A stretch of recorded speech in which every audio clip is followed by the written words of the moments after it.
Assalamualaikum warahmatullahi wabarakatuh. Perkenalkan, saya Delvina Rihung dari Prodi S1 Keperawatan 2B.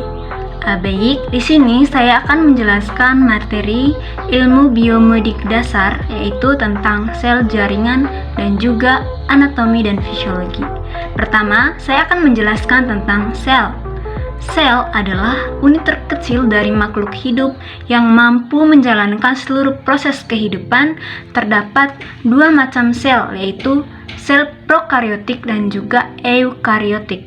Sel prokariotik adalah jenis sel di mana belum mempunyai dinding nukleus, sedangkan sel eukariotik adalah sel yang sudah mempunyai dinding nukleus. Sel yang sama bentuk, ukuran, dan pekerjaannya yang terikat menjadi satu akan membentuk jaringan.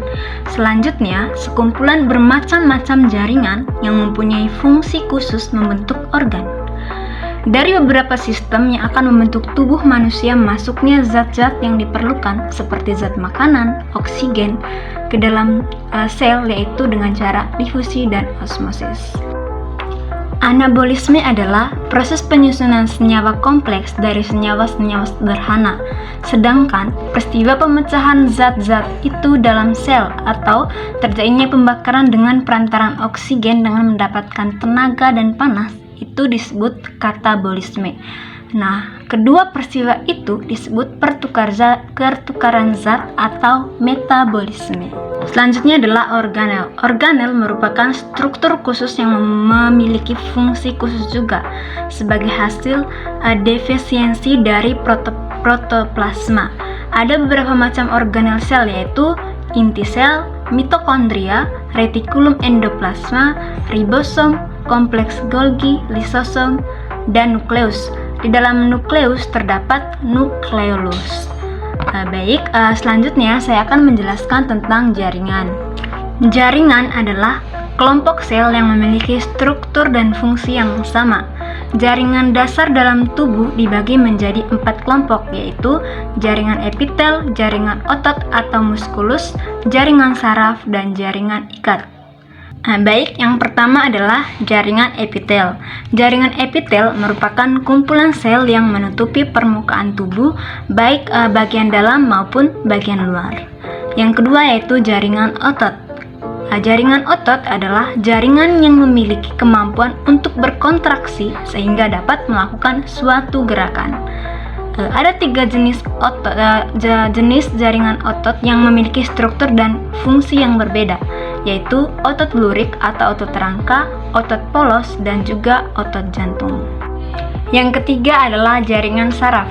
Jaringan saraf adalah jaringan yang berfungsi untuk menghantarkan impuls saraf. Jaringan ini terdiri dari kumpulan sel saraf atau disebut juga neuron dan sel glia atau penunjang. Yang keempat adalah jaringan ikat. Jaringan ikat merupakan jaringan yang dapat melengkapi kerangka badan yang memiliki fungsi sebagai penghubung, pengikat, dan penunjang jaringan lain. Yang kedua saya akan menjelaskan tentang anatomi dan fisiologi. Anatomi adalah ilmu yang mempelajari bentuk dan susunan tubuh, baik secara keseluruhan maupun bagian-bagian, serta hubungan alat tubuh yang satu dengan yang lainnya. Sedangkan fisiologi adalah ilmu yang mempelajari fal atau fungsi dari tiap-tiap jaringan tubuh. Jadi, anatomi dan fisiologi adalah ilmu yang mempelajari tentang struktur tubuh beserta fungsinya. Berikutnya adalah bagian-bagian tubuh. Tubuh dibagi menjadi 2, yaitu batang badan dan anggota badan. Batang badan biasa disebut sebagai tronkus. Tronkus dibagi menjadi 3, yaitu kepala, leher, dan torso. Torso sendiri terdiri atas toraks atau dada, abdomen atau perut, dan pelvis atau panggul. Anggota badan biasa juga disebut ekstremitas. Ekstremitas dibagi menjadi 2, yaitu anggota badan atas yang biasa disebut dengan ekstremitas superior dan anggota badan bawah yang biasa disebut ekstremitas inferior. Selanjutnya adalah sistem tubuh manusia. Sistem tubuh manusia dibagi menjadi beberapa bagian, yaitu yang pertama yaitu sistem rangka. Fungsi dari sistem rangka yaitu untuk bergerak, tempat melekatnya otot, melindungi organ-organ dalam, menopang dan memberikan bentuk tubuh.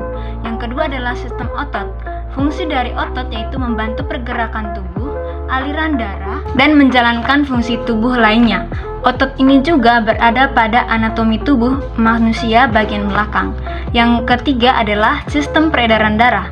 Sistem peredaran darah atau biasa juga disebut dengan sistem kardiovaskular, di mana jantung bekerja sebagai pusat utamanya.